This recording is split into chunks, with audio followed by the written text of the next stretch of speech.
What's up, everyone? Did y'all miss me? It's been a it's been a long week. It's been a hard week. Hopefully, y'all had a good 4th of July.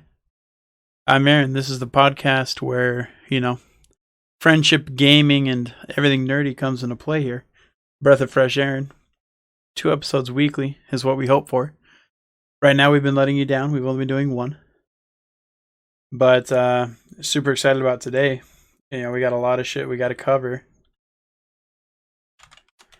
A whole lot of shit that we got to cover. We have another co-host announced today, which is exciting. I actually found out about it pretty shortly, but we've got a lot to unpack. Today we're going to be focusing a lot on the Tomorrow War. It released over the weekend, starring Chris Pratt, a couple other people that may or may not matter. Obviously, we watched that movie for Chris Pratt and enjoyed it for Chris Pratt. There's a bunch of shit going on. Just a reminder that we live stream these podcasts on Twitch 99% of the time. The rest of the time, it just goes straight up to Podbean. We'll get to a point probably where we're going to just upload everything straight to Patreon, and do like $1 or $2, you know what I mean? If you wanted to watch the videos and see everything unedited, all the bloopers, me picking my nose, me doing a horrendous sneeze.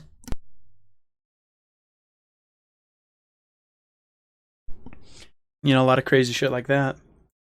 But let's dive right into it. First off, let's announce our new co-host, Mr. Bailey, who should be showing up here. Boom. What's up, Bailey? How you doing, brother? How's it going? It's good, man. I know that you were pretty hyped when we started talking about, the revival of the podcast, and I may or may not be wrong. It was actually you who said, just stick with your name. It was fine. Oh yeah. I still think that the podcast will evolve as we grow this community here within the Superhero Squad. I think it'd be cool to have a Superhero Squad podcast, where maybe once a week we just get all of the people that are affiliated within this community and we just talk about random shit. You know what I mean? Who wouldn't love to hear 10 dumbasses talking about nothings for 2 to 3 hours, man? I'd love that shit. I do want you guys to know, I'm going to plug you before you can plug yourself. Bailey is also a Twitch streamer. He's on that affiliate grind. He's getting close. Make sure to give him a big old follow. Get those biddies ready. The Twitch channel is Bailey, BAILEYSLX9. Yes, sir. You can find him on Twitch. You can find him on the Hub. Just kidding. Possibly. I haven't checked. Most definitely. Bro, so really fast, I want to throw a curveball topic at you. OnlyFans. OnlyFans is moving away from adult stuff. You know what I'm saying? It's not just going to be shitty people like Amaranth posting their god-awful bodies trying to seduce 13-year-olds, man. I mean, that's great news. I don't know. Will we leave Twitch to go stream on OnlyFans? I mean, dude, when I heard that announcement, and I still don't know if it's official. That was just a rumor through the grapevine. What are you thinking about that? Is that? I don't know, because Snapchat. We all know how that started out, right? And it all transferred over well. But I don't see Twitch dying over OnlyFans. No, Twitch is like the Costco hot dogs at Costco. Twitch isn't really making Amazon any money at this point. But if OnlyFans actually is serious about this and they want to actually pick up, content creators, the reason why Dr. Disrespect Ninja, some of those guys got big, partially, yes, there's some skill in their gameplay, but they were the first big names here. It's easy to be the best Twitch streamer if you're the first Twitch streamer. You know what I mean? Everyone flocked to you first. And you're going to be in that recommended feed. So, I don't know. OnlyFans may... we always teased about me putting up some photos from the maid outfit. That shit would be free. You know what I mean? That'd be my gift to humanity. Or curse, depending on what side of the coin you are there. But I just thought that'd be a really weird really weird way to start, you know, a podcast where we typically talk about TV shows and video games. Just open up with some OnlyFans. I guess need to get that off my chest. I wasn't sure what to do with that information. I'm still processing it. I'm about to say I'm still trying to process that too. I don't know, man. I honestly think I don't think OnlyFans is going to transfer. I mean, hopefully it takes the titty streamers. I mean, you'd actually be an actual titty streamer. Think about it. Think about it. Yeah. Let's get some of these people off here, man. Give ugly guys like me a chance, you know, to win people over with my boyish personality and charm or whatever, you know, attributes I think I have. But anyway, that's just funny. But how have you been, man? I mean, how was your 4th? Sat in bed, watch YouTube all day. That's fair. I'm gonna say where I live. I'm actually in the suburbs, so I really can't do that sort of stuff, and it's like very illegal to do fireworks and whatnot out here. Actually, now that I'm thinking about it, we did actually grill out. We did hot dogs and sausage, hamburgers, stuff like that. We had some fun with the family, drinking, just watching golf. That's about it, mostly. It was kind of a boring 4th of July. That's fair, man. I don't. So here's the thing. I like to stay at my house. You know this. I don't like to leave, even for family stuff and whatever, dude. And I feel really bad because we were invited to go to a hockey game in a couple weeks, you know, for the Golden Knights, which is, you know, hereditarily our family's team. You know, family originates from Vegas, and so, you know, we gotta support the black and gold. You know, and they're like, yeah, you should just come watch a game with us. The tickets are $80. I'm like, holy shit, no thanks, man. the money, I have to leave my house wearing pants. You know what I mean? It was just a lot. But you know, I made an effort to visit both sides of the family, and you know, we had a good time with the twins. You know, went over, hung out with them. Well, the triplets actually, because we got little David in there too. You know, gotta have my sister come over. This was the first time I hung out since she moved back from Arkansas. You know, because she came home for like a week and then she went right back out to go grab more stuff and, you know, say goodbyes and whatever else. And so she came back and I was playing Age of Empires with her all day on Saturday, and that was pretty great. Or was it Monday? It was Monday. All day Monday. So, you know, but there wasn't anything too crazy about it. We just killed it, you know, just not doing anything actually made it really nice. But I feel like that's the new norm, you know what I mean? I feel like people are taking what our hobbies are, right, as techies, as gaming enthusiasts. They just want to be us, man. I don't know. I mean, we got teased for this shit as kids. Now, like, it's trendy to get a $2,000 graphics card. What did I miss, like, the announcement for that shit? Was that on Snapchat? Is that why I missed it? Yeah, man, you're late. I mean, I already got mine. Where's yours, man? Shit, dude. No, you heard. I got JC that really nice graphics card. Yeah. $900 when it retails at like $590.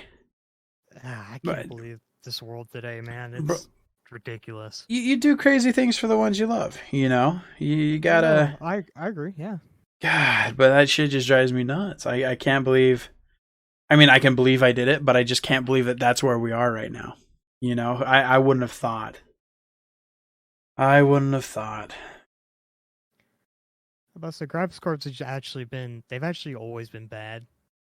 Like back when the 1080 Ti's were all hype and whatnot, they were still overpriced. I think they were like $1,200. What were they retail? Let me actually look. Well, my 1063 gigabyte is going for like $500 right now, and I'm like, dude, I didn't even buy that for $2. What are you guys doing? Yeah, right. And like it's a 1663 gigabyte, dude. That thing's like it's basically a potato. That's literally the internet in Idaho, and they're trying to charge me $500 for that shit. I saw that with I had a 1060 Ti, not 1060, a 1660. Ti, I So think. you feel the pain. You exactly understand where I'm coming from. Oh yeah, well, It's I had one. workable, but Yeah, it came with my computer to begin with, and then I got like a crazy beast like I have now, and then I was like looking up how much it were because I was gonna go sell it or whatever. $700. Like the card I have now is literally 20 times better. mm, Also, 1080 Ti MSRP is $700. that's ridiculous. That is Funny thing is, ridiculous. that's actually how much they are now. Believe it or not. Well, that's how much reasonable price one is. Well, when people are trying to sell these 2080 Ti's for $2,000, it's like, bro, if I'm gonna Bro. pay that bullshit, I'll just get a 3090 for 22. But here's the thing: do you honestly need that much power? Do you honestly need that much power? 24 gigabytes? Seriously? Okay. I say a 2080 Ti is like the standard for right now. Actually, no, 2080 Super is standard for right now. Mm-hmm. The only reason why I'm saying that is because the new games that are coming out, man, they're going to be nuts. The graphics and all this other stuff. I mean, we're leaning more towards graphics now than we are anything else. Yeah, that's and that breaks my heart. Don't get me wrong. I appreciate graphics. I appreciate the real unwinding of a story through the graphics. And I think a franchise that's done fairly well with that is the Assassin's Creed series, along with many others. I'm just using them as an example. Right.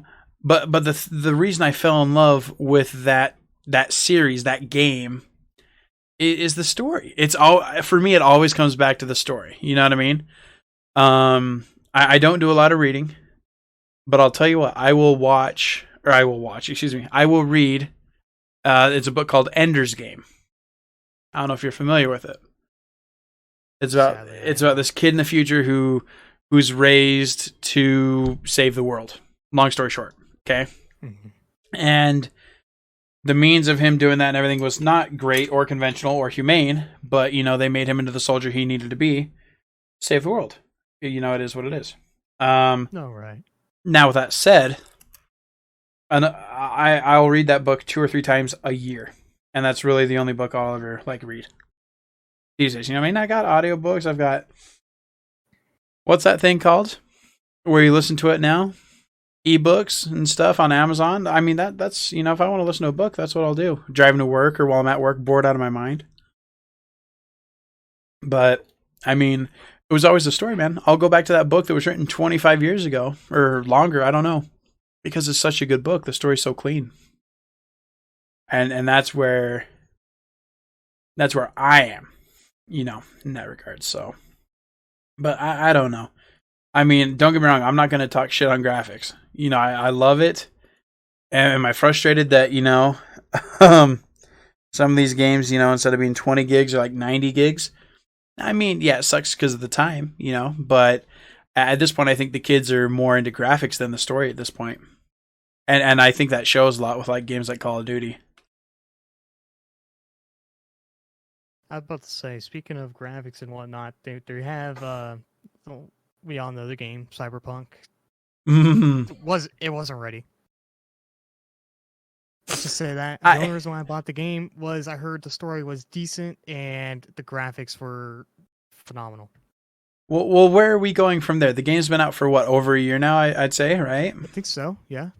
So, did you buy it right at the beginning, or did you wait to see what they were going to fix? And obviously, I feel like this is one of those games they're going to continue fixing it. I would have bought it right away, regardless, but I wasn't able to. I didn't really watch videos. I saw memes about it being awful, but that was about it. I wasn't really connected with it. I just kind of bought it when I had the money to spend, and then when I spent it, I mean, that's where it went. I mean, it's a cool game. Right. Well, and then you have these great games with graphics and just content. It's actual content. It doesn't have to be story graphics, but just there's so much to do, so much to see, so much to say, so many interactions. I still don't understand this game. You may know it as Yeehaw Skyrim, but apparently on the App Store you have to buy it under the game Red Dead Redemption 2. Why is that game so expensive still? It's been out for the better part of 4 or 5 years. It's Rockstar, man. What the hell are they? The hell are they doing? Those guys, man. Well, I mean, you said Rockstar, and all of a sudden it all made sense. Yeah. I mean, GTA 5 is still $30. Why on God's green earth? Kidding, dude. Dude, I'm telling you, if you sell it to me for 15, I'm more likely to buy a shark card. Wink, wink, Rockstar. Learn, you know. Oh, GTA 6 will be released in 2027 or something instead of 2023. How you like that? They pushed it back again. Is that official?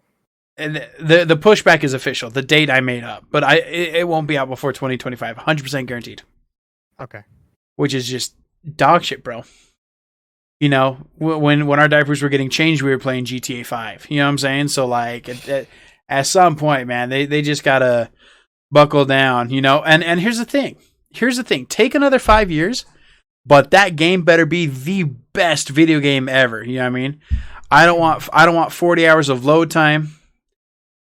I don't want to have to report someone 60 times in a public lobby for being a troll or screaming the N-word or whatever bullshit happens in those lobbies. If you're going to take the time, do right by the game. Because if they take these extra 3-4 years and they pull a cyber whatever that shit is, you know what I mean? Like, I can't even say it. I'm so upset with how rough it was. Like, we were all thinking it. Just do better. Just do better. You know what I mean? But I mean, goddamn, Bailey. Goddamn. I don't know. I feel like what Rockstar is doing, I feel like they had the game really close. And I'm actually going to relate this to this game. It's called Subnautica. I'm not sure if you heard of it. Do you want to be afraid of the ocean for no reason? Okay, so you heard of it. Mm-hmm. So the new game actually just recently came out. I think 2-3 months ago, I think it just came out. The new one, Subnautica Below Zero. I think I'm not sure for sure this is actually what happened, but I think what Rockstar did is they ended up going back and changing the story, just like Unknown Worlds did with Subnautica Below Zero. I think they may have had some issues with some voice actors, possibly. They may have possibly had to rewrite the whole story because it didn't line up, didn't make sense, something like that.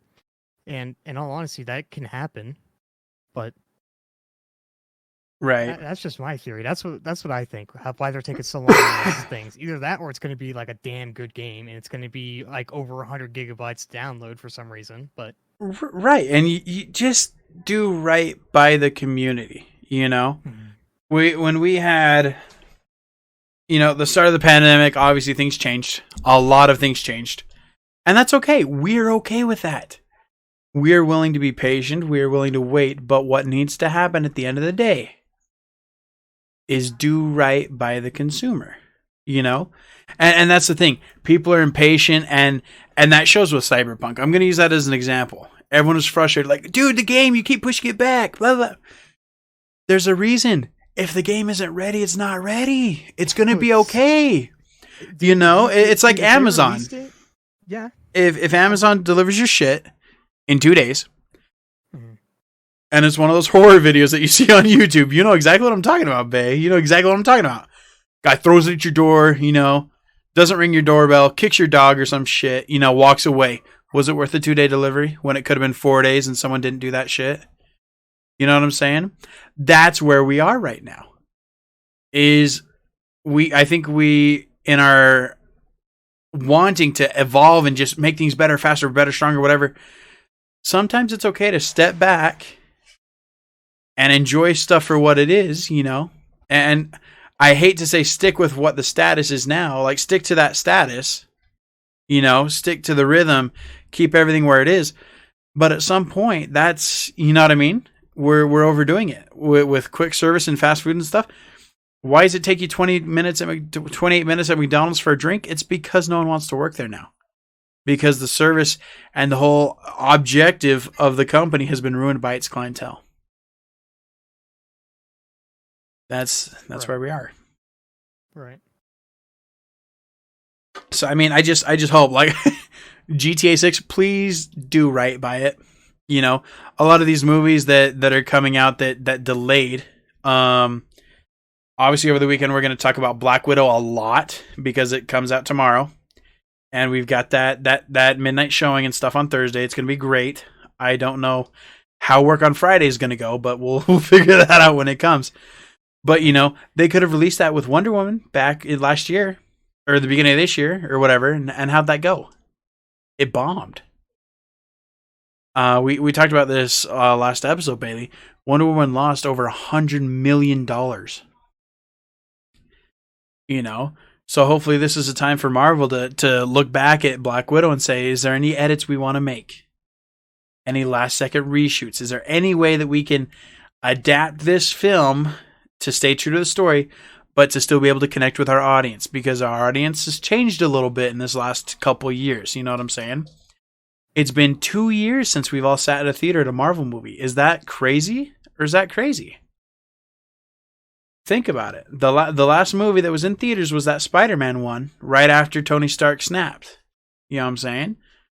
Still too soon. Like, my heart hurts now, but, it's been that long since, we've seen that movie. Or any of their shit. So, I mean, hopefully they're taking their time. Disney's been doing great. Marvel's been doing great with their releases and shit. But I think that if the gaming community can learn from that, and stick to their deadlines, I mean, oh man, these next couple of years of gaming is going to be huge, especially in VR. Oh yeah. No, so that's the only reason why I kept my VR over. I want to say, I think it's been almost 2 years since I've had my VR.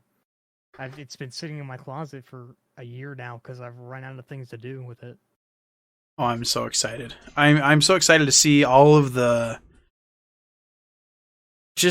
changes with that, man. I mean, I'll say this every day until I die.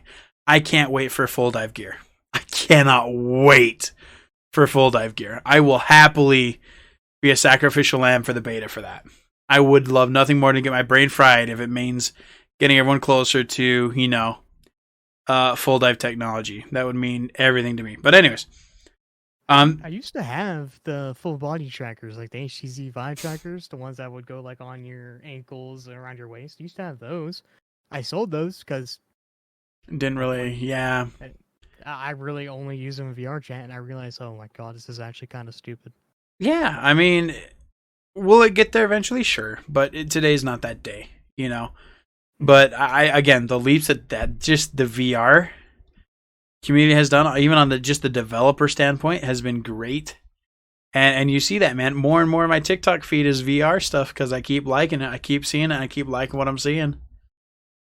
So those chat rooms where you create your avatar and you do whatever the hell you want, dude, that shit is just so much fun. Go in there and make a friend or two, talk some shit, troll, have a good time. I mean, I can't think of a better way to blow off steam, You've got people doing stuff like that, and then you have, the dummies of our era right now that, think that's stupid or they're not ready for that new processor on like Omegle or Snapchat, trying to like, what do you call it? Like catfish or debate people? I don't know, but I mean, if you really want to have a good time, make some friends, get under someone's skin respectfully. I'd recommend the VR gear, man. That shit's so fun. God damn. I do remember one of my most memorable moments in gaming history for me. This is like personal level. I remember I actually met this one girl in VR chat, and I figured out that she actually went to my rival high school. She lived, I think, 10, 15 minutes away from me. Sheesh. We ended up meeting up, going hanging out and whatnot. I kind of wanted to go a little further, but I mean, she had a boyfriend. I respected that. It's whatever. We're still friends to this day. I still text her whenever she needs me. If she needs me for something, I'm there. That's awesome, man. Oh yeah. Nowadays, you join communities and you find a bunch of assholes. Oh yeah, it's sad, man. The toxicity, and here's the thing: the toxicity, there's more of it, but it's not as bad as it was. I think that you're right on that age cuff to where you may understand a little bit of what a Modern Warfare 2 lobby was. Yeah, just about. I mean, me myself, I didn't play Modern Warfare around the time that it first came out. I ended up hopping onto it. Actually, my brother made me hop onto it. I hopped onto it maybe, I want to say halfway through to What's halfway through to November? Like right before Thanksgiving time is what you're thinking? Yeah, I think that's when I actually hopped on. Basically, I actually started playing. I mean, even with that short amount of time, it was still bad, bro. Oh I think yeah. Black Ops came out after that, right? Or was it Modern Warfare 3? I think Black Ops came out and then it was MW3. Oh, Black Ops, dude. Oh, such an amazing game for me, dude. I loved They it so much. they should have stopped at Black Ops 2. I agree. Black Ops 3. Or they should have. I don't know, man. I don't know. I can't tell them what to do. They're making money. They're Black making Ops 3, money oh, off we're of. flying now. They're making money off of all sorts of stupid shit. So, it is what it is. Congrats to them for suckering us into our credit card debt. But, Jesus. You know something though? Walk into a lobby, slur. It's like, oh my god, dude. Like, I do have to say something though. The new Black Ops that they just came out with, that one has reminded me the most of Black Ops and Black Ops 2. the A Cold lot War. of people hate it. Yeah, a lot Okay. of people hated it, but for me on a personal level, it seemed as close. It seemed the closest to Black Ops 2 and Black Ops 1. Is that? I think I might have that. Does that game have a campaign? Yes. Is it co-op? I actually don't know. Like co-op online campaign, you know what I'm saying? Because here's No, the I thing, know what dude. you're talking about. These games, I don't play them alone. I'm sorry, dude. Mhm. I think one of the biggest leaps in technology for gaming is when they finally allowed Halo in the Master Chief Collection for online campaigning. That shit was so much fun. That, in fact, it's when the Master Chief Collection came out that I should have, or that I started getting into Halo 4. And, that's obviously bought Halo 5 and so on and so forth because you were able to do the online campaign. And that was just super meaningful to me. But I feel like that's something that needs to happen. It's not a hard feature, man. It's really not a hard feature to add to a game, at least I think. If you're adding so much time and money into multiplayer, I feel like it would be easier to have you and me run a game. Or am I wrong there? No, you're not wrong. But then again, there's also those times. That's why they made it a feature. They said you can either play co-op or you can play single player. Because there are those types of people that would rather play a campaign through single player, have them go through all the story on their own, get it real in depth and whatnot. You know what I'm saying? They actually want to get the story down. They want to know what's going on the whole time. They want to be engaged the whole time. You know what I'm saying? Oh, yeah. I think, if anything, we can agree. Black Ops 2, just an all-around good game. I think that, because again, remember, I haven't played a lot since. People have bought me these games to get involved with, and I haven't done my justice by, playing them as much as I should, and a lot of that's in myself. I'm just so bad at shooters, bro. And I'm on a PC, like point and shoot, like there's not a lot of excuses, but I'm just that bad. But I think that there's a lot of expectations for the future as far as, the gaming does go. And that shows from games that are more like a Grand Theft Auto game style, right? Or more like a Forza game style to Call of Duty. I mean, the bar is so high, but at this point we're just like, give us a good game. Like, don't, you know what I mean? Don't overdo it. Don't underdo it. Just at your pace, at your time, double check it. You know what I mean? Like, you need to be making these video games like Santa gives you his cookies. Or wait, like Santa gives you your presents, right? You gotta make your list, check it twice, get a lot of good feedback from your beta team, then release an excellent product, and that's where you'll make more money. I'm at the point, where I'm not going to buy games for a title. I'm going to buy them for the content. I will see gameplay of this game. I will know, you know what I mean? And it was like that with The Division 2. I was on the open beta. I thought that the game needed a lot of work, and we provided our feedback. And when the game was released, they fixed a lot of the issues. It was just still not a good game. But that, again, that's my opinion, though. I'm very, very judgmental when it comes to Tom Clancy anything because I think so highly of the Splinter Cell series. But, oh my hell, dude. Video games, am I right? We could talk about this for the rest of our lives. Honestly. kidding. Oh man. But dude, Dude, how long we been on the topic now? roughly 20 minutes about. Nothing but just, and guys, that wasn't a plan. That wasn't tabbed or nothing. We just kind of went off, and got real passionate with each other about video games, something we love. No, dude, so back on topic a little bit, I guess. I mean, dude, I'm so excited for that Black Widow movie tomorrow. We've seen the trailer, we've seen her outfit, we've seen, a little bit of teases of Red Guardian, her family. We see a couple flashbacks of the trailer. I think this will really help, either send her off or explain some back end story stuff for, the next phase of the Avengers, Maybe their next Avenger level threat after, Doctor Strange in the Multiverse of Madness, which is the next Avengers movie, if you will, right? Where you have all hands on deck dealing with shit. Is, this might set up for what is the new Avengers, introducing Taskmaster, a lot of shit that should have, been like that all since the beginning. So, I mean, it's good to do justice for that. Because remember, when Scarlett Johansson first got cast, she wasn't making any money, Bailey. I mean, money's money, right? I mean, she got, I think, I don't know if it's $5 million or $500,000 for Iron Man 2, where she complained that she was sexualized as a character. You know what I mean? She wasn't a badass international spy and stuff.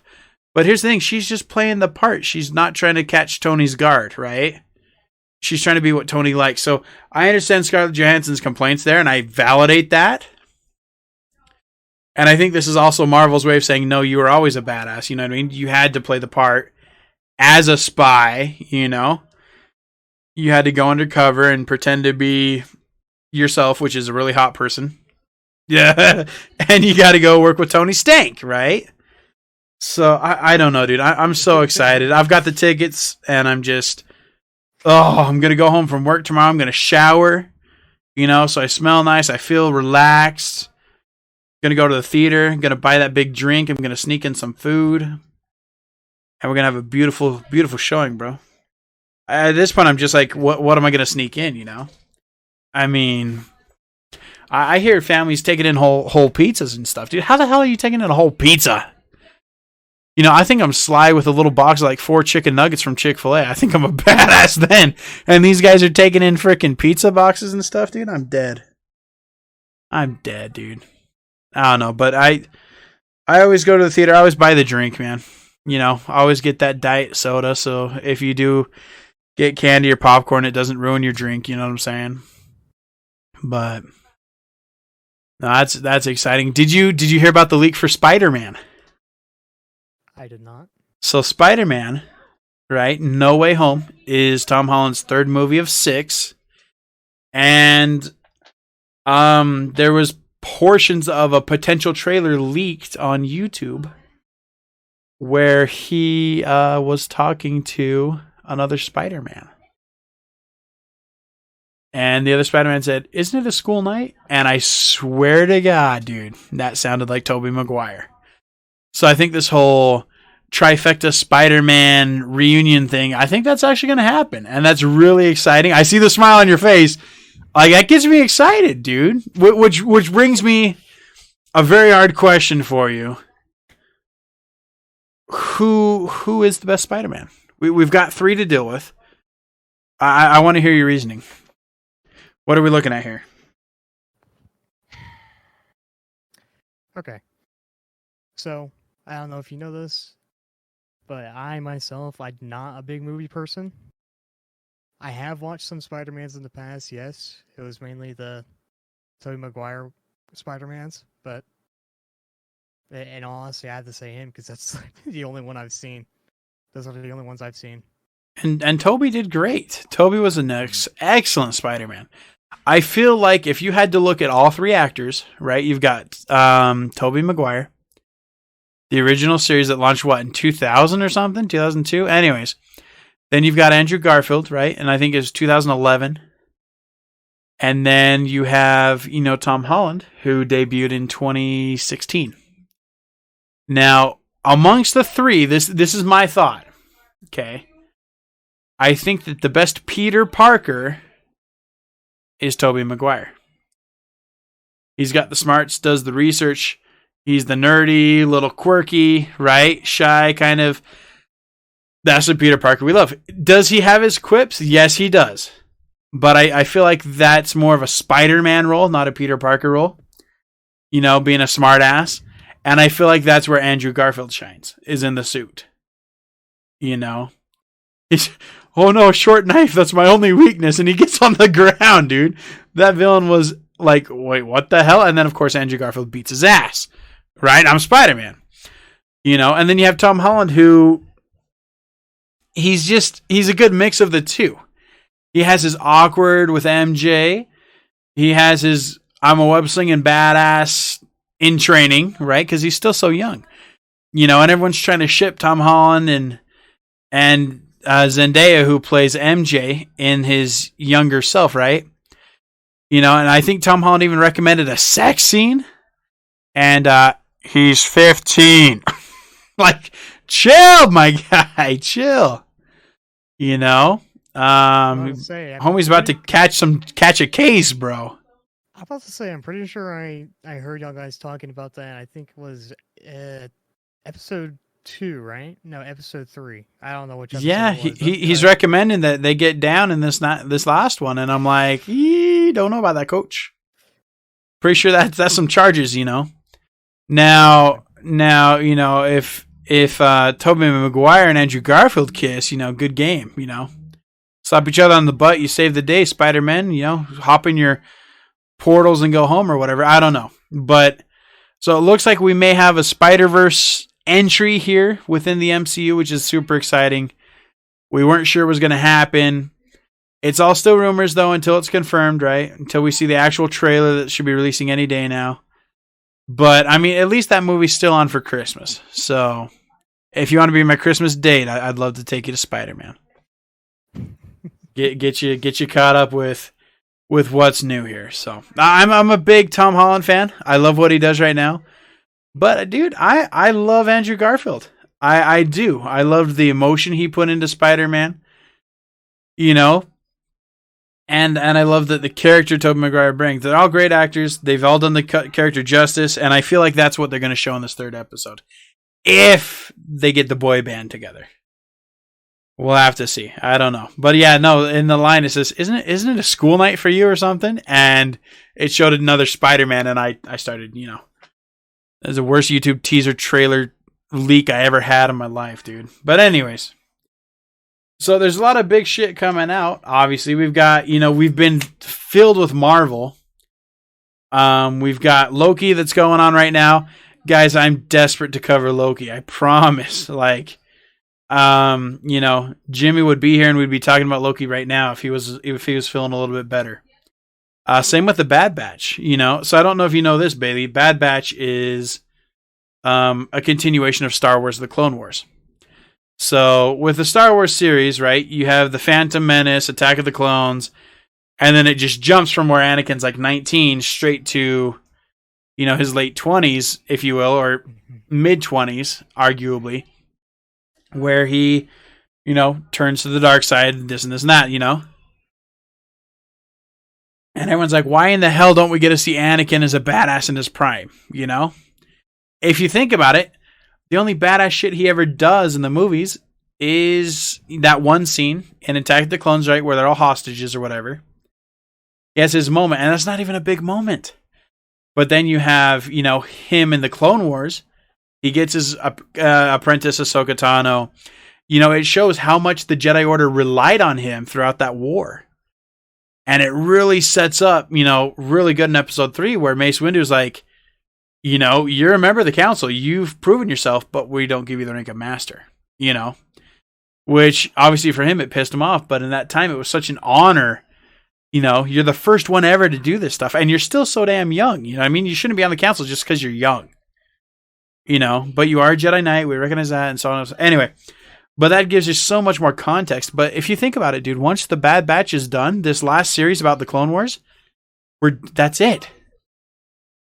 And that, like, when I really thought about that, dude, I got a little teary. I did, because the Clone Wars was my childhood. Well, not even my childhood. That's what got me through my teenage years, man, you know? And I don't know, man. I love Star Wars. Even the shitty movies 7, 8, 9, I still loved them. I was about to say I've seen every single one of them. I'm not too into them. Like in all honesty, if you fucking ask me which one is the first Star Wars, I couldn't tell you. It's been so long. It's the one with lightsabers. Oh, I think I watched that one last week. Yeah, there you go. No, it's all good. I and a lot of my family are Star Trek fans. I couldn't get into it past SG-1, which is fine. Much love. My wife is a Harry Potter nerd. And I've got Aragon. I mean, we all got our own shit. It's crazy thinking that big of a part of our childhood is past us now. I wasn't ready for that, man. But oh my hell. So, Bailey, you obviously have Amazon Prime, right? That's how you were able to watch a movie we're really going to be focusing on, which is The Tomorrow War. Yep. May I make one recommendation for you? Go for it. The Boys. Okay. It's on Amazon Prime Video. It is extremely accurate with what our world would be like if we had superheroes in it. Right. Down to the corruption and everything. And it's got the government involved. It's really great. They've got like a tease of a Superman, Wonder Woman, The Flash, you know what I'm saying?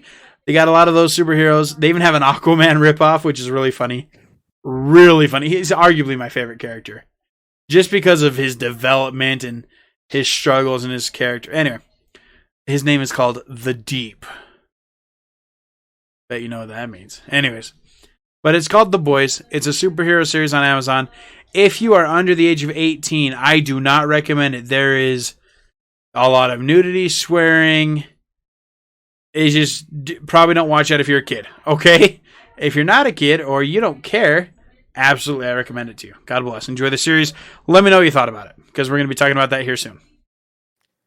The last I heard of The Boys was I remember watching a Michael Reeves YouTube video, and he got sponsored by Amazon to do a remake of The Boys. I believe it's the same one. I mean, they're both on Amazon, so I'm assuming it's probably it. Right. And he was to basically make like a scene from The Boys or whatever. It was funny shit in the world because it's Michael Reeves. He's just an amazing guy. It's hilarious. National treasure. Oh yeah, and that's literally the only time the last time I think that video got uploaded. I want to say over 6 months ago, maybe up to a year now. Oh man, I love the content. I'm a sucker for good content, guys. That's what it boils down to. But I don't know, man. If that tickles your superhero boner, or whatever it is that you're into as far as that goes, I strongly recommend it. Such a great series. It really gives perspective, if you're more like the DC and shit, superheroes die. And there's all these complications and problems and loopholes that they have to deal with and contingencies. That The Boys is all about that. You know what I mean? These superheroes have contracts and blah, blah, blah and obligations. And it really delves into the politics. And it's really eye-opening because this is the shit that our government is doing right now, I'm telling you. Anywho, I digress. Enough about superheroes. I think we should change topics and talk about a superhero. His name is Chris Pratt. Oh my gosh. Oh, so The Tomorrow War. You watched it today, right? Yes, I did. Dude, what a good show. What a good show. It had me on the edge of my seat the whole time, bro. Well, for Amazon Video, and I'm not trying to talk down Amazon Video by any means, Jeff Bezos, you can shut the fuck up and take my money. It felt like a regular movie, bro. It just felt like something you'd go watch in the theaters. Absolutely. It was a damn good movie. Absolutely. Well, I mean, big props to the cast. I feel like the cast was done quite well. Chris Pratt, obviously, whoever else was in there, they did good too. It was just all around a really solid movie from start to finish. You have the protagonist, doing his thing. He's down on his luck, and then he's really down on his luck, and then he comes out on top. But so at this point, we're going to be, issuing a spoiler alert because, we are going to be talking about this movie in depth. We're going to be talking about the good, the bad, the ugly, the sexual. Just kidding. There's no sex scenes in this one. Would have been better with sex, though.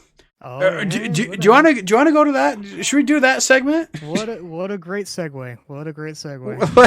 Let's start this off right. I totally forgot about that. I am so sorry. Jeez, man. The hell was I thinking? Let's go ahead and enter the what would happen, or what would make the series, the movie, the video, the vlog better if the main characters had sex. So I'll go first if that's okay. This is a movie. I genuinely think this movie would be that much better somehow if the main characters had sex, and I'm gonna go with Treasure Planet. Now, there's a lot of main characters in there, so which of the main characters would be having sex? I'll let you decide. But I feel like I don't know, man. There should have been some love interest in there more than there was, man. Maybe a young rebellious Jim, could have fallen in love with an old cyborg in a different way. Who knows, man? Who knows? Or maybe he should have got with the captain. Now that you think about it, right? I don't know. Or maybe Mr. Arrow and that weird spider creep could have been buddies. You never know. And shame on them for not, dealing with that. But I personally think that, that would have been funnier. But that's just me. What are you thinking? What would be your, where do we need to insert the little sex with the carrot? I already gave you a little hint earlier today. Kept this in mind with more humor than anything. I would have to say SpongeBob and Sandy. Those little private cabaret sessions. Oh my hell! Oh yeah. I'm just not saying nothing, man. You do your bit. Sandy getting dicked down by the sponge dick. And don't get me wrong, I actually do love the show. I have like a little plushie next to me of SpongeBob. On the casting couch? Oh yeah, no, it's right next to me. Oh, SpongeBob made the desk. Yeah. Damn, when you make it past the casting couch. Mm-hmm. Can't be me. Damn, dude. Now, there's this one SpongeBob thing trending on TikTok right now. It's like, what was my score, Mrs. Whatever? 6. Woo! And out of how many? 600. And he's like, oh, or some shit. I don't know. And then there's another one I've seen a lot is like, oh, it's all right, Patrick. 74 or some shit like that. I don't understand them, but the videos are hilarious. So, yeah, I think it's cool that SpongeBob is still such an integral part of our lives. You know what I mean? Did you watch SpongeBob when you were younger? Not really. It was one of those things that we'd go over to my grandma's house, but I was at that age where I was already old enough. You know what I mean? Mm-hmm. That I wasn't really big in Power Rangers, SpongeBob, shit like that. I was more into like Gargoyles, Yu-Gi-Oh, some of the more adulty cartoons, a little more, not toxic. I was gonna say toxic, dark. Mm-hmm. I'll say when I was growing up, that was like the only thing that was on usually on TV, and back then you actually watched TV that for hours. That or Hannah Montana. iCarly. iCarly reboot. Is that something that we should start covering actually, because it's happened?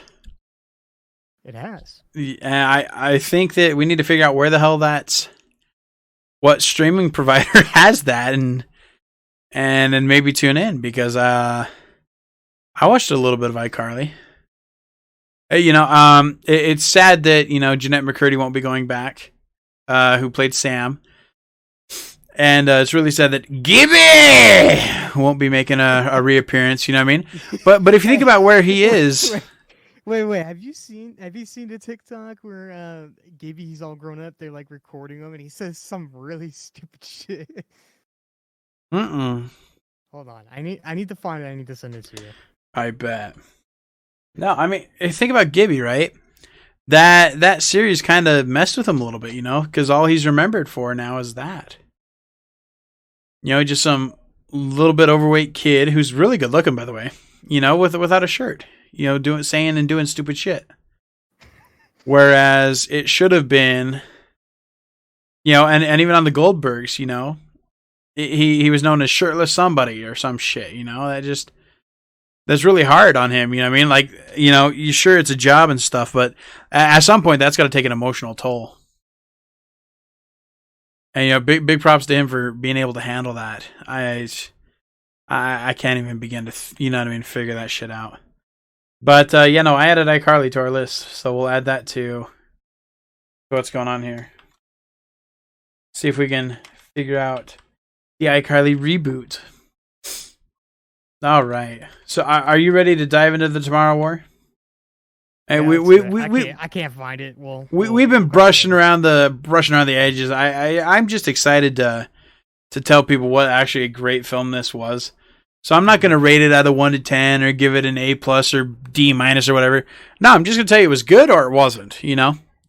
And whether you decide to watch it or not, you know, if you invest those 2 hours, I think you'd like it. It's a different outtake. When I first watched this, Bailey, I don't know if you've heard of this series. It's called Falling Skies. It was on TV probably on the year, I don't know, 2006 or 2008. Definitely not. It was a great, great show. Very similar to what we're going on here. There's an alien invasion. And they're just... Well, these guys were trying to enslave us and shit. Whereas, you know, here they're trying to kill us. The last show that I watched that was actually similar to it was Battleship. The last Battleship, or is it just called Battleship? I think it was called Battleship. I can't remember. Hold on. One more time. But you know, in regards to, you know, alien movies and this wasn't really like a scary movie.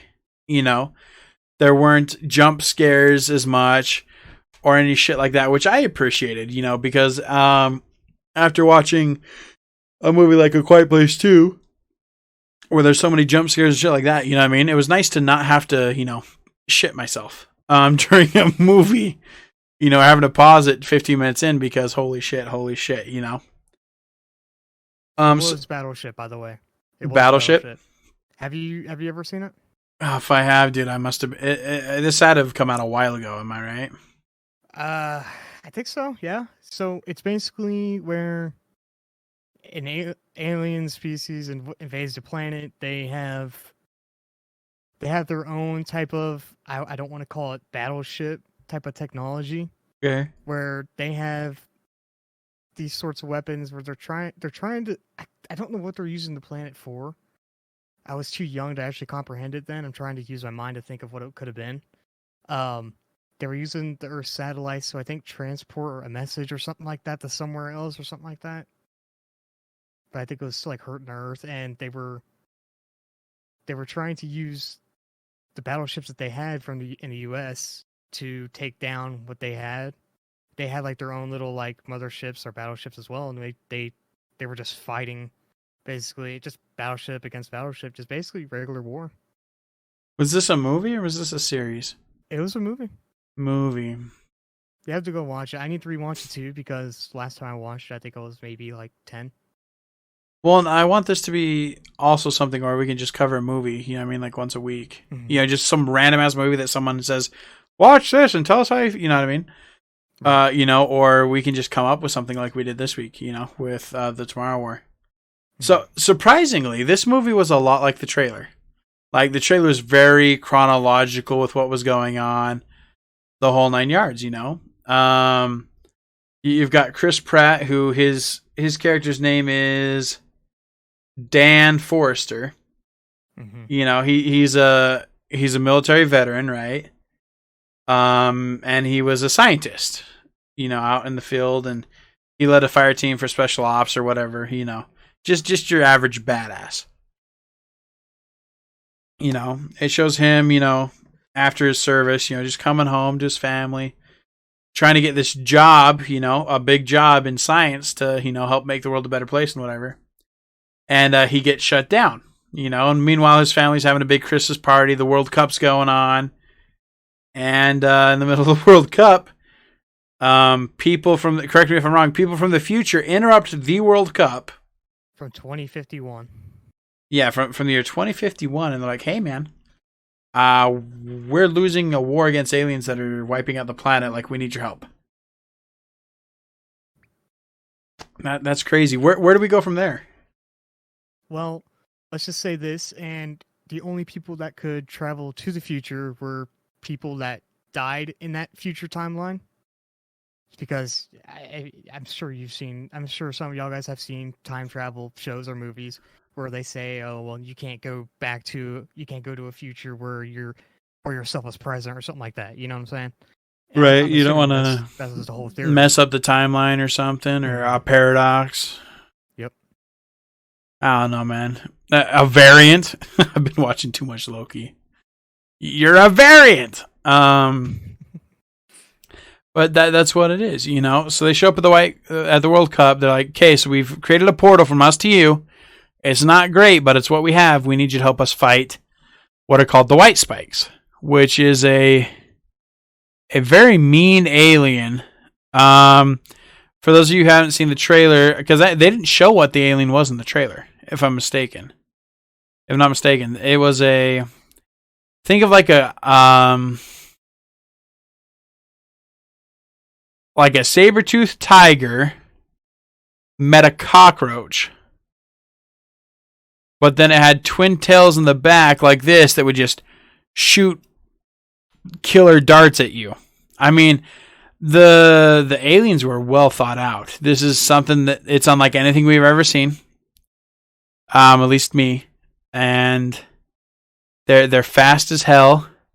And they make clicking noises. So I feel like it was a little bit of a homage to maybe A Quiet Place. Because if I'm not mistaken, the aliens in A Quiet Place, they use ticking as well to hear. You know what I mean? They play like a bat with vibrations and shit. I don't know, man, but those things were scary. Oh, they're ugly.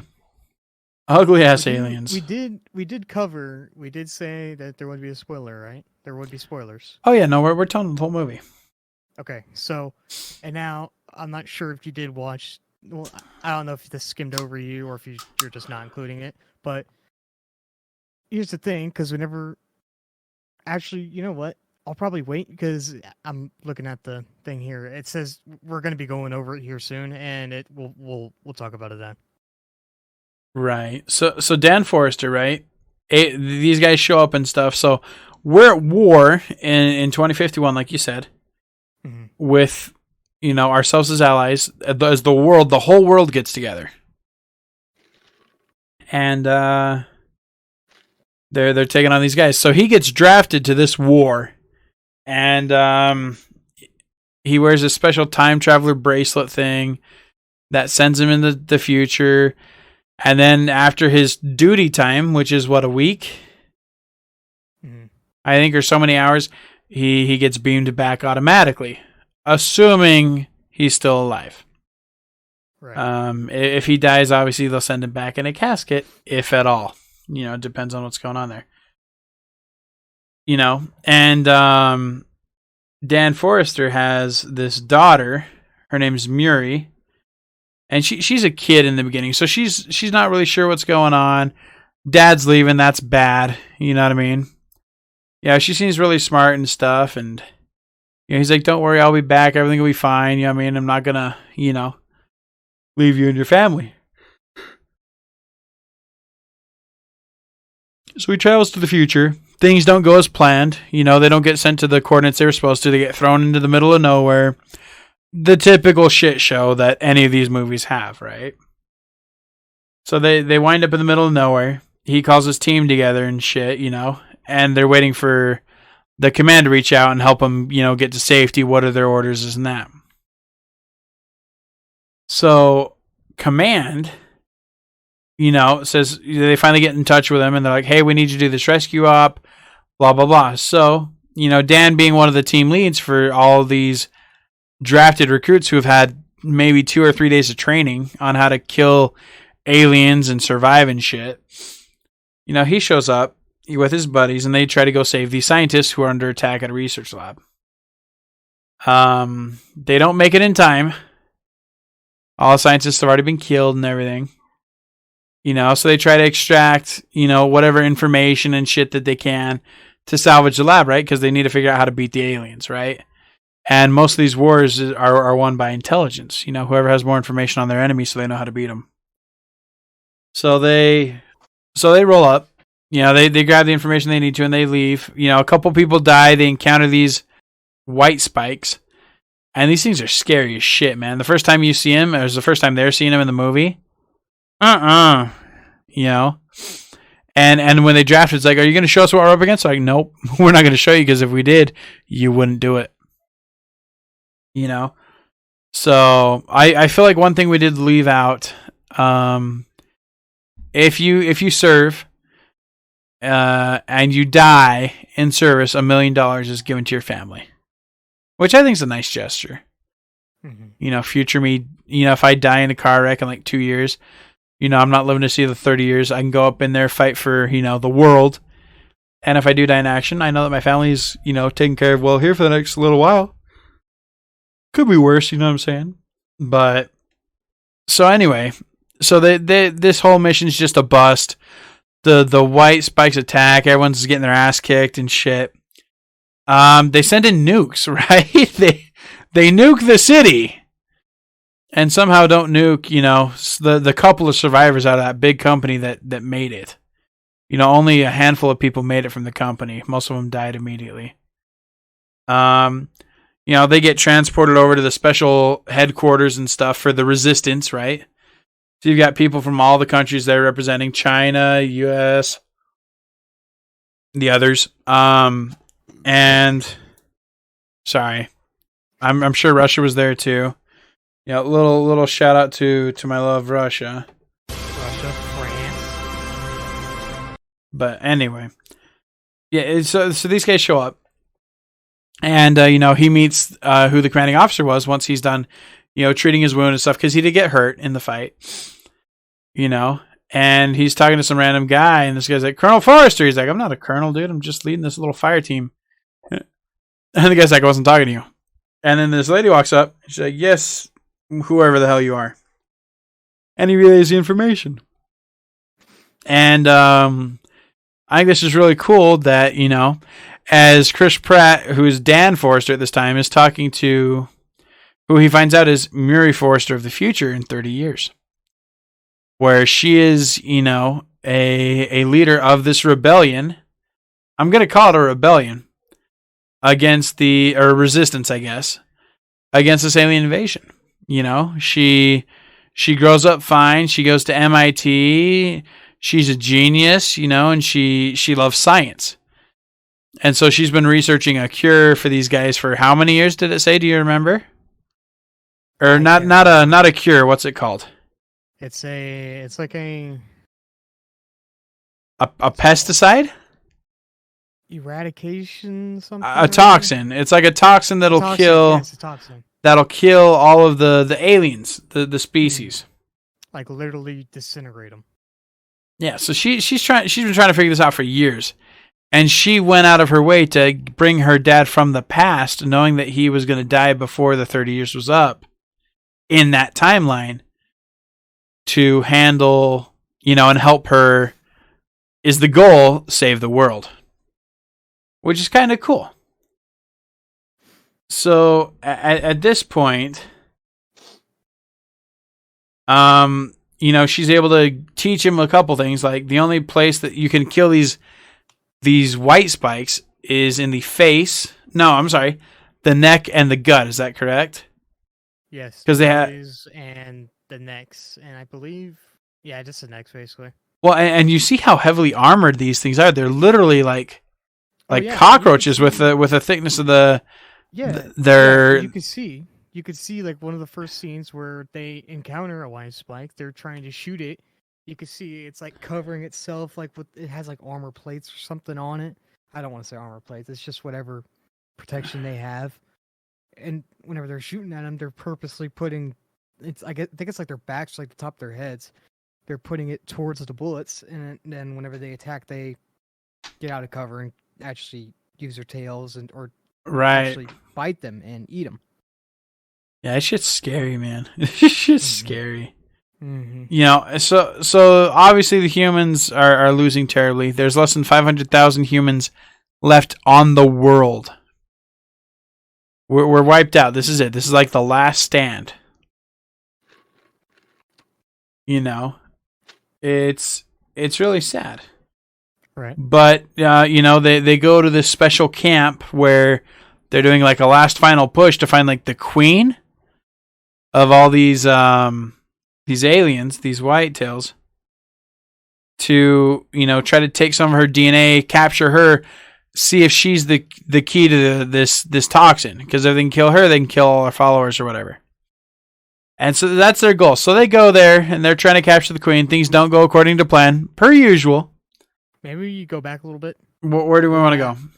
It's a little bit. It's actually right on the queen. So the queen. So here's the deal. They already have a toxin for the males.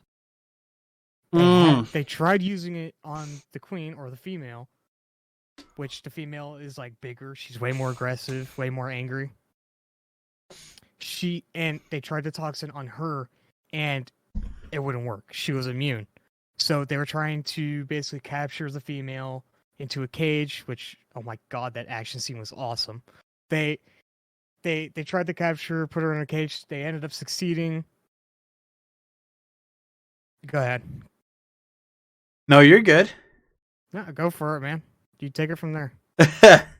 So I totally forgot about that. No, yes. So they already had a toxin that was killing the guys, but the girls were obviously kicking ass. So they're trying to capture her.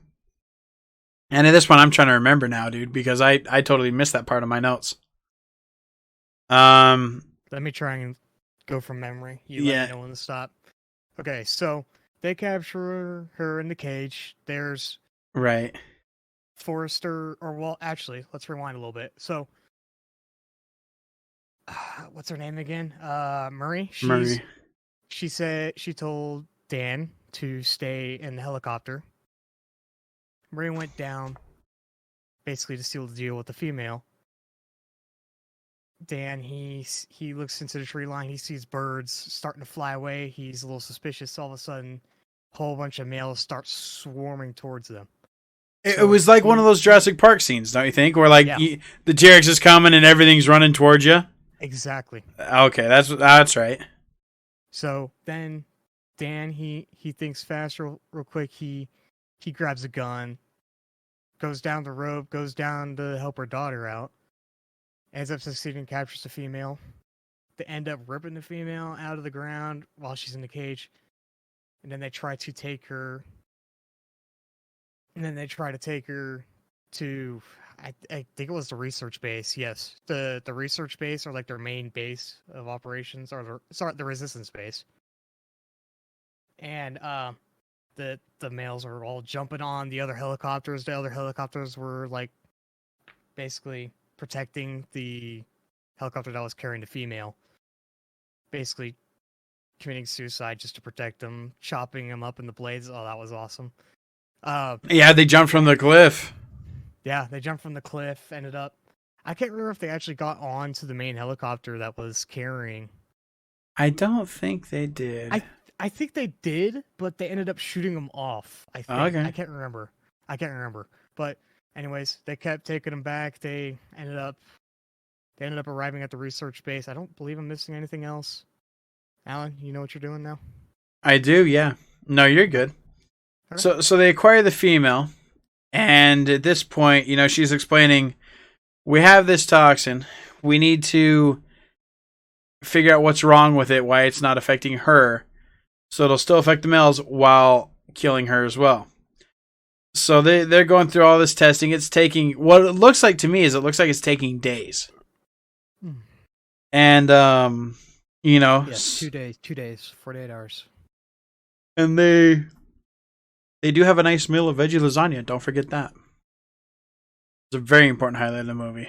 It's Chris Pratt's like, what would you like? Veggie lasagna or veggie lasagna? She's like, no, that's how you know it's the end of the world. Which is funny because I actually tried veggie lasagna for the first time from Trader Joe's. I really liked it. No one else in my house did, but I enjoyed it. It was very nice.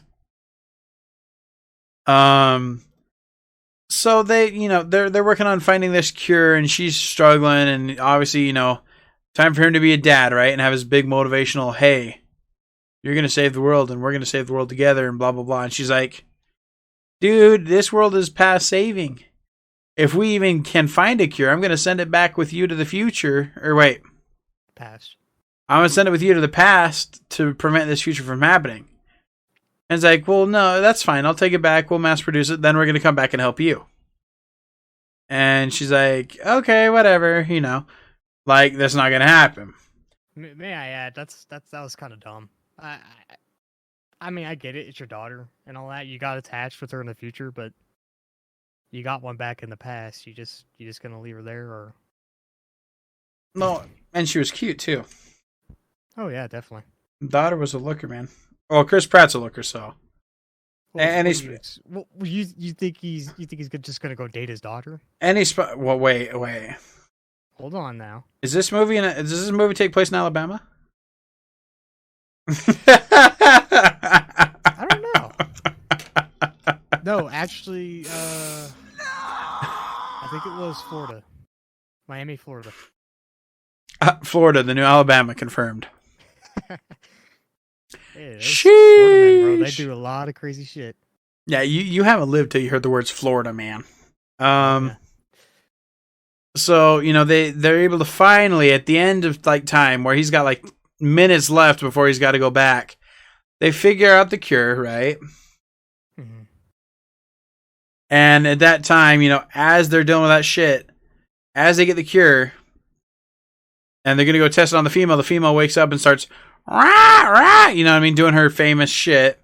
All the bad guys are aware of it.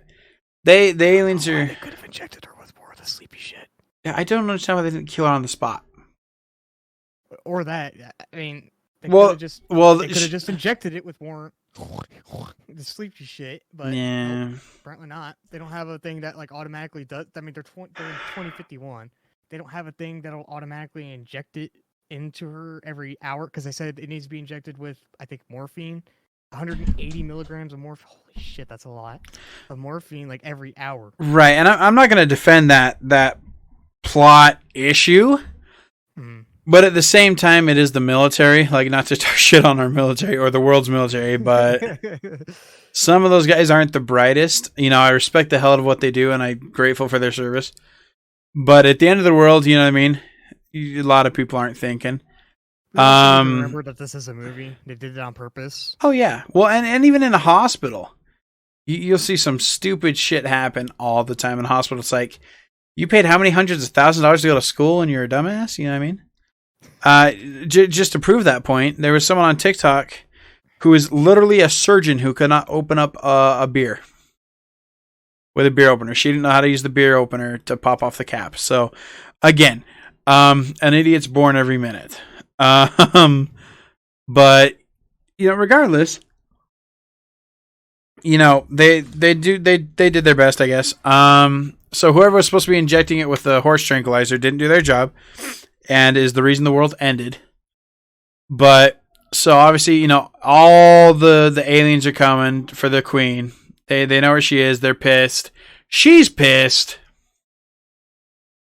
They try to run away to get to a safe spot to a helicopter where he can make the jump in time back to make the cure, blah, blah, blah, blah, blah, right? So her being the colonel, being the person in charge of the world right now, she has as many people as she can protecting the what's it called? the time traveler jumpy shit, and then her and a couple others are protecting him with the toxin, right? So that he can mass produce it. And shit, I don't even remember what it was called. Like they really didn't go over the science of time travel. They said what it was called. Gateway? Gateway is what I want to call it, but that's not what they called it. I think that's what it's called. Hold on, let me do some research. But let's talk about the gateway while we figure that out. But they're like, well, why can't you just teleport to all different times and bring soldiers from the whole world, from this dawn of time, and we'll all fight together? And they're like, that's not how time travel works. We're able to set up a wormhole from point A to point B. The jump link. Jump link. So it's a jump link, and he's like, why can't you do that? And she's like, it's made of like aluminum foil and like paper clips. It's barely holding together as is. We're lucky we got this far. And I was like, weak plot, but I'll take it. You know what I mean? It makes sense. They're not really trying to work on technology and shit. They're trying to survive. That's where the Rambos are taking control, and the thinkers, probably dead. So I mean that's where that is. But so do you want to cover the part, this next part, because there's a lot of action, and I feel like I'm gonna miss some stuff.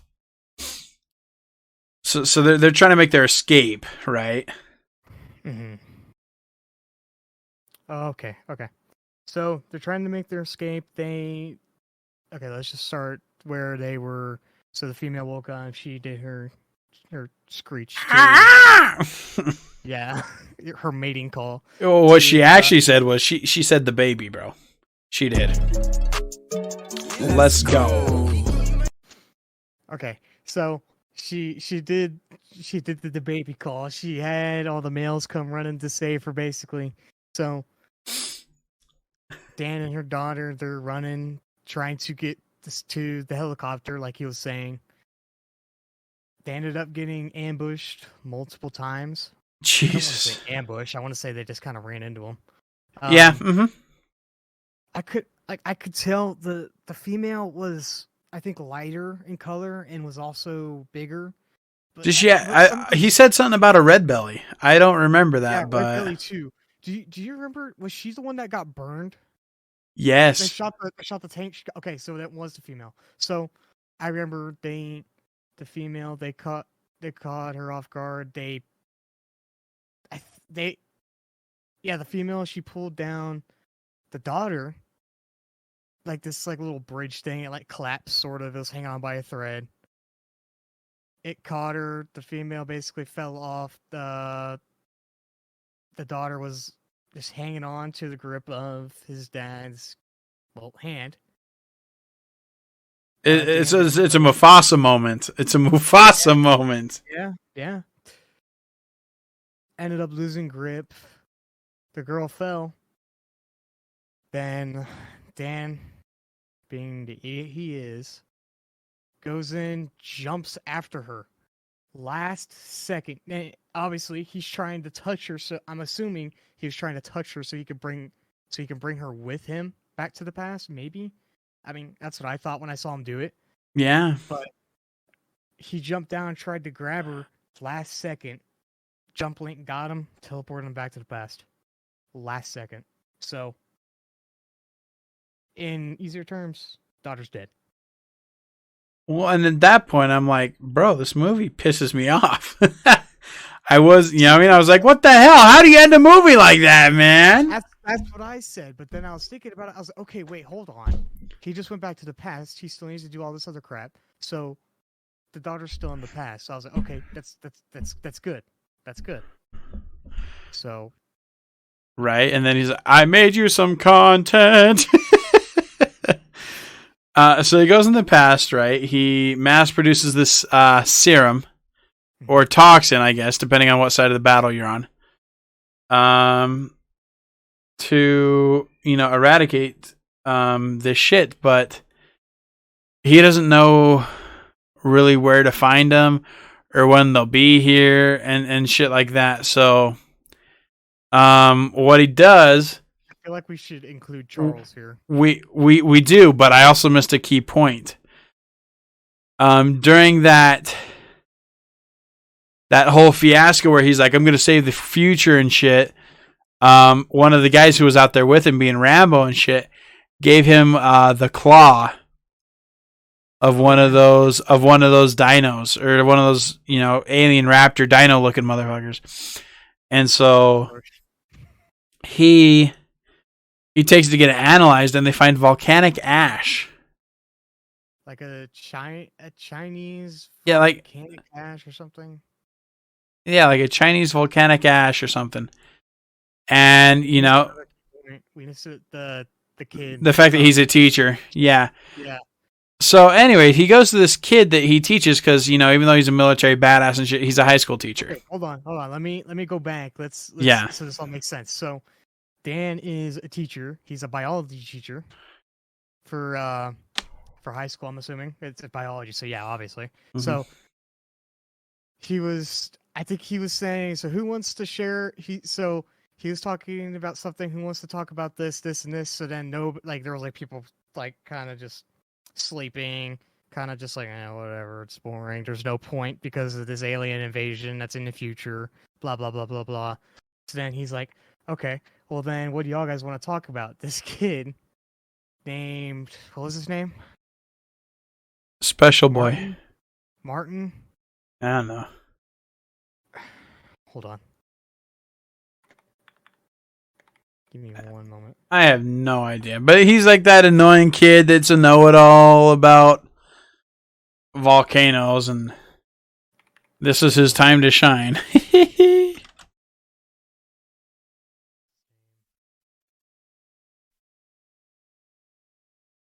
Okay, anyways, Volcano Boy. So he's like a volcano like nerd.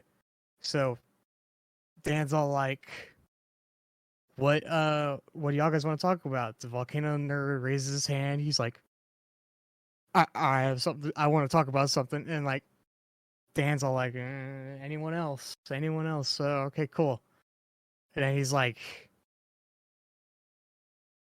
just like, okay, class, what does quote unquote volcano kid want to talk about? The whole class goes, volcanoes. He's like a volcano nerd, basically. Okay, so where were we? So he takes it to his biology lab and he's looking into it and stuff. Mm-hmm. And he sees that there's this volcano ash, Mm-hmm. and that, so he goes and talks to Volcano Kid. Mm-hmm. He's doing all this research and this and that, and he's like, wow. Yeah, this volcano is from China and shit, but something, this is in Russia. Like you're gonna find them in Russia or something. This is where they were first spotted, right? So it's a Chinese volcano that blew ash all across the world. And it's in Russia. 190 PCs. This is a long time ago. Yeah, bro. Before Jesus, these aliens were here clapping cheeks. They just were dormant or whatever. So at that point, god damn, dude. Okay, where are we? Did we? No. So at that point, they know it originated in Russia. Mm-hmm. And we know that it was because of a volcano. So that's when they were able to time it, is where, about what time and where to be looking. So they go to Russia, and then this is the part where you got to introduce the father-in-law. Mm-hmm. What was his name? Chris Pratt had daddy issues in this movie, okay? It was. If you think about it, he's actually had daddy issues in a lot. Think about it. Oh, yeah. Parks and Rec. Star-Lord. He's just a daddy issue superhero, isn't he?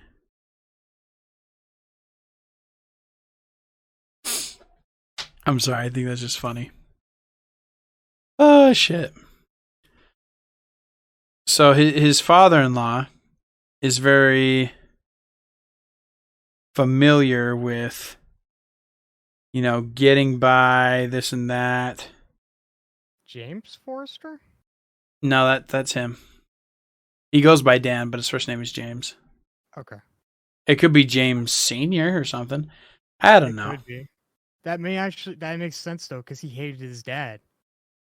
Oh, So he instead of actually, I think they talked about that. They talked about changing his name because he didn't like his dad.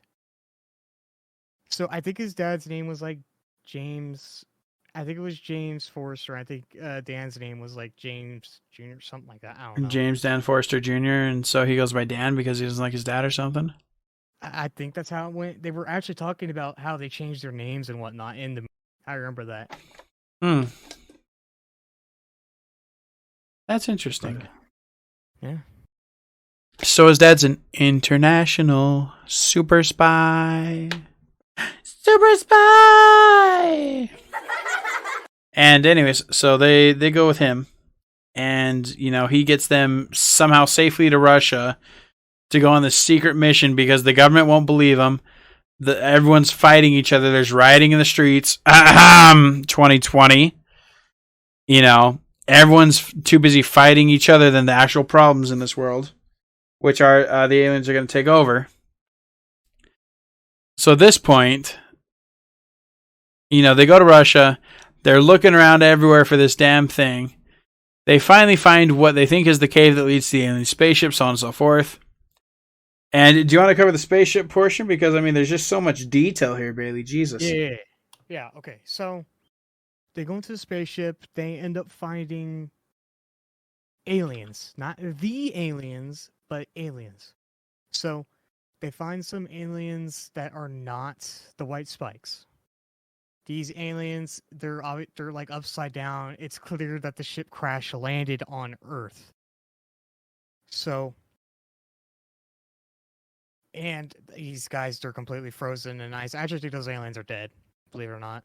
The pilots, they died.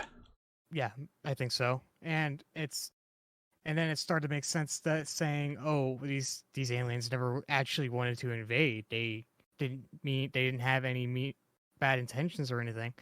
So they go further into the ship. They realize it's like a cargo ship, and then they find literally thousands upon hundreds of thousands of white spikes.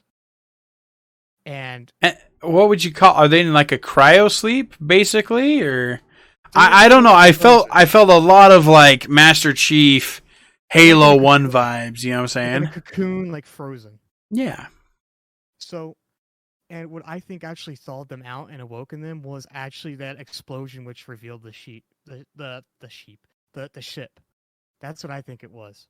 Because you saw the running water down in the cave. I think that's where it originated from, I believe. That explosion melting all that ice. So, they have the toxin. They start killing these things. It starts to work. Oh, yeah. Wait, hold on. Let me go back. So, they start to assume that these white spikes are actually weapons for these aliens that are piloting the ship or something like that.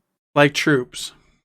Yes, like they're basically like planet humanity wiping weapons. It feels like, I don't want to say Thanos, but it feels like a little Jatari-ish, if you know what I'm saying. Mm-hmm. Or like in Falling Skies, they possess creatures from different planets and they turn them into these servant creatures. Very much like that. It was the vibe I got from there. I don't know if that was the intention, if they're trying to do all these tributes, and like tipping their hats off to all these other shows, but it was good shit regardless. Oh yeah. What else? Okay, so in the middle of applying the toxin to majority of them, they start to wake up. They realize this, they try to kill them off, and they realize there's no way in hell. Because there's like I said, there's probably hundreds of thousands of them.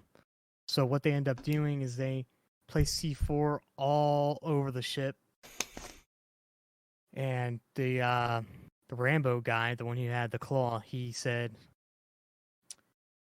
he made everyone get out. Someone else was in there too. Who else was? It was the future girl. Oh yeah, she was like in charge of it all, basically. She was like the one who like first spoke whenever they time traveled to the World Cup. Yeah. So They were both in there. They had everyone get out. Um, the Rambo guy, he said he had a detonator. He said, I'm gonna die in here. I'm not. I can't remember what he said. I think he said I'm gonna go out as a hero, but I'm also gonna die doing it. He blew himself up with the girl. The girl didn't really say anything. She was kind of chill. She I think she made the sacrifice on her own. You know what I mean? Because she had nothing to live for in this timeline. She'd get another chance. You know, where he's like, dude, I'm going out the way I want to. You know what I mean? I came, exactly I saw, I conquered. Exactly right. Very dominant. I like that. Exactly. Regardless, though, at this time, the before he risked his life and it exploded everything, the White Spike Queen actually escaped before that, and Dan and his father were trying to fight it off beforehand, and this huge fighting scene or whatever was happening. That reminded me a lot of like one of those big epic fights that you'll see in like Lord of the Rings. You know, the Avengers vs. Thanos. Just one of those epic fights, you know. It was ridiculous. And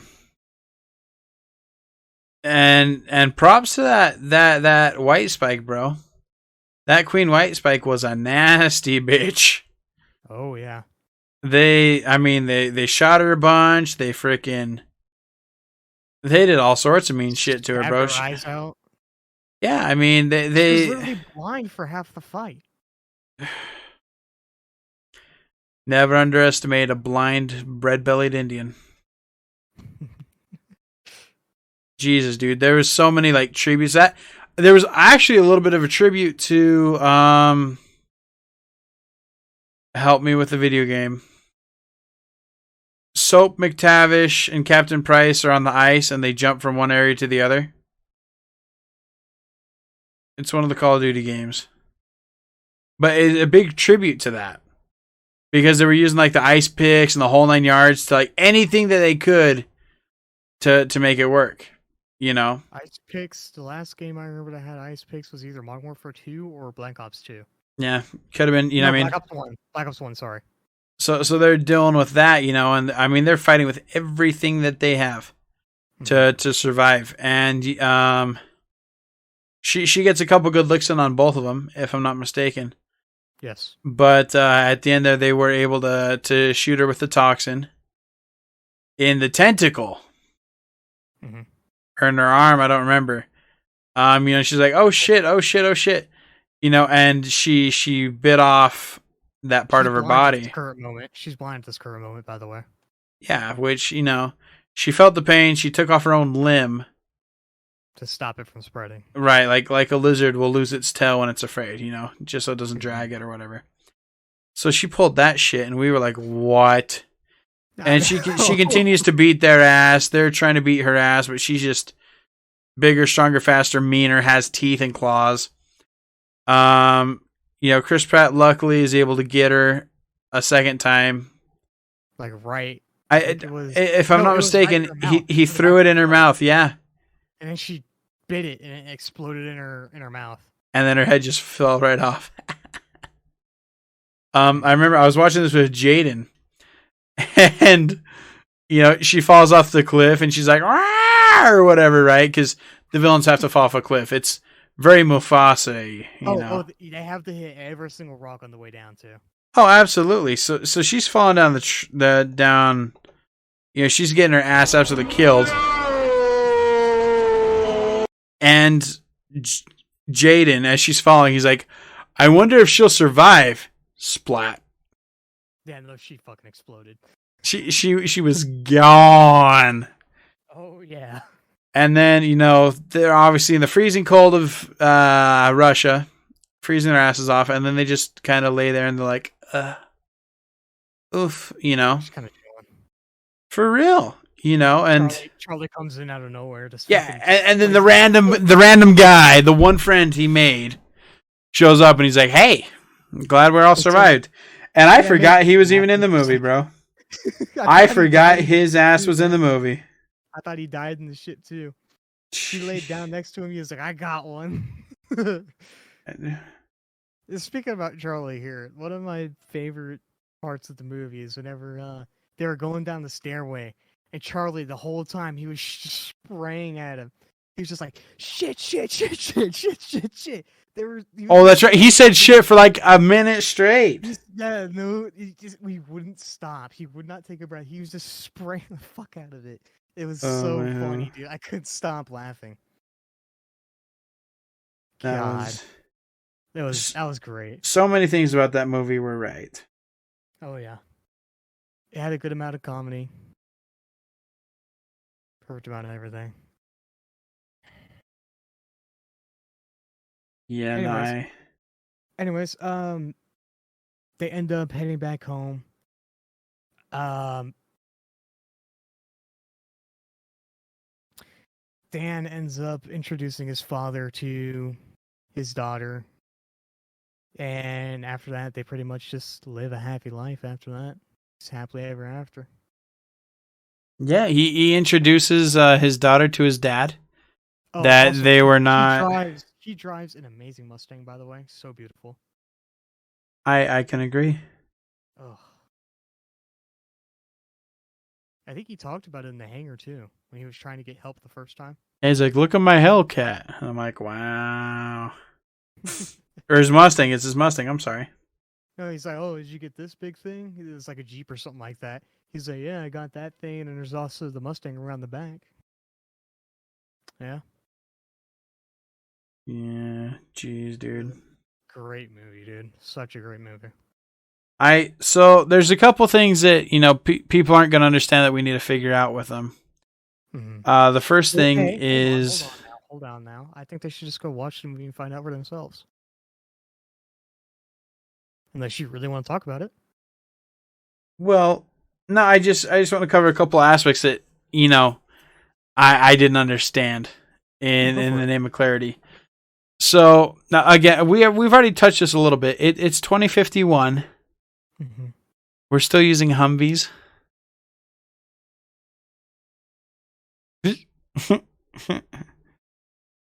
It's 2021. We don't have this ridiculous technology, all these extra advancements. You're telling me that it stopped at the iPhone 12, really? You know what I mean?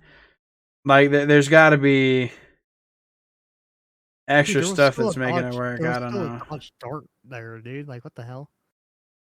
Yeah. Well, and where do we want to talk about the weapons? The weapons actually look decent. I mean, sure. I don't think that's correct for 2051. That's a whole 30 years in the future, by the way. In case you didn't know. Right. Yeah, weapons. I feel like they should have been more advanced, but I feel like we'll still have like weapons like that in the future. But I don't think the military is going to be using them. They're probably going to develop something fucking nuts. Well, the Air Force sent out a couple F-22s to go handle shit. Yeah. Now, here's my question. There's only one loophole that I can think of. They're using not futuristic weaponry. They're using not futuristic shit, you know what I mean? And I just thought about this now because I was bitching to you about the Humvees. What if they were taking those supplies from the current time? Because they weren't able to save theirs in their future timeline. Thoughts? That's true. That could be what we're looking at here. Another thing I had was, you remember the plane that they took to Russia with? Yeah.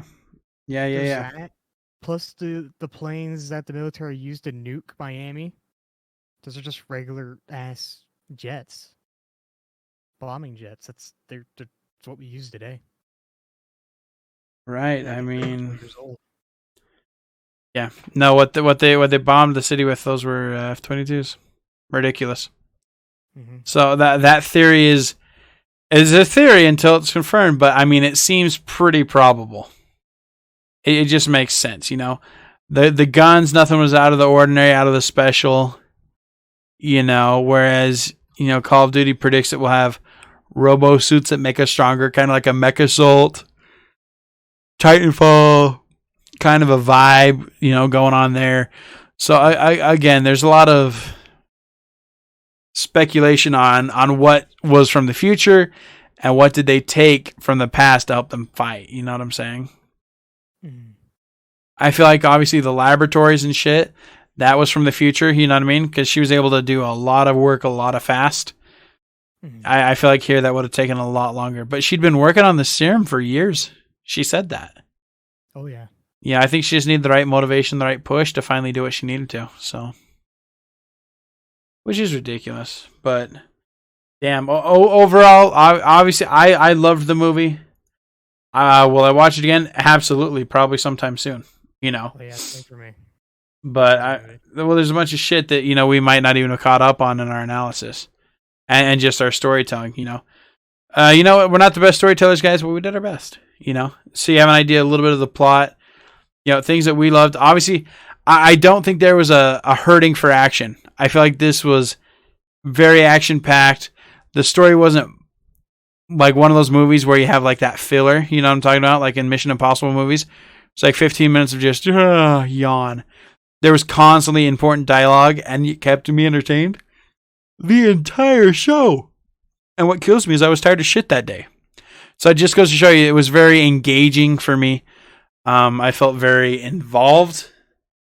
As far as that goes, a lot of good shit all around there. So I definitely recommend it. I'm watching it again for sure, sometime over this weekend probably.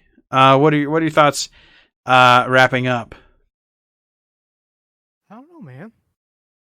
I mean, like I was saying earlier, amazing movie. Would watch again. Would recommend to other people. I mean, it was just a good movie. Well, here's the question. Is this a movie that they could pull a sequel from? Maybe do a different part of the timeline, same issue, but they fix some of the problems, and it's even further along in the future. I feel like it, yes, because they never really... Sure, they blew up the ship, but did you see how big the actual storage area was? You saw how big that was, right? Oh, yeah. And there's no way in hell they placed C4 all the way down the ship. And sure, they showed it blowing up, but they didn't go back and check to see if there was any more left. Yeah, maybe a couple are still in their embryos waiting to be discovered. It's somewhere in the Russian Sea. It's possible. Or alternatively, maybe somehow them blowing up the ship made it collapse upon itself, and they died of lack of oxygen at the bottom of the ocean. I don't know. Maybe they all got eaten by sperm whales. Who knows? There's so much shit there, but I feel like this is a movie that if they wanted to take the time and use their brains, think about a good sequel, they could easily do that, and they don't need the same staff. They don't. As good as it would be to see Chris Pratt reappear, they don't need him. Set up a different timeline, set up a different issue, and then have more information given in the second movie. Maybe a different outcome. Maybe there's a compromise. Maybe something different happens. There's so much, opportunity there. And again, what a good movie. God damn. Talk about that shit forever. So I mean, we already covered the featured game of the week, man. We talked for like 20 minutes about cyberpunk and graphics. Oh yeah. I'm gonna count that. I mean, and just, if you missed it then, you weren't listening then, listen now. But hopefully the video game market slows down. Hopefully they take their time releasing these next couple games, because these next ones are going to be shaping the future for, the next decade. So, if you're a game developer, take your time on your product, please. Release your product at its best. Don't let people rush you for that shit. That's a waste of time.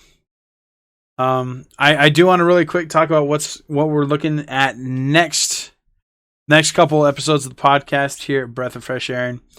We're going to be talking a lot about streaming versus cable. I want to know what you guys are thinking.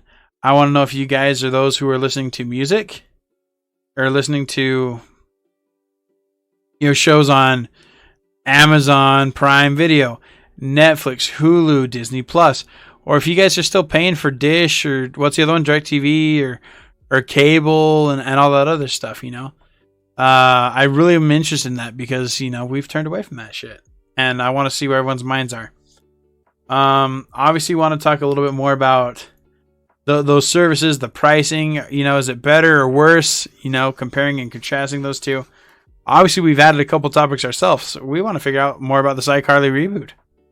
Yeah, I'm all about that shit. I think that'd be super fun.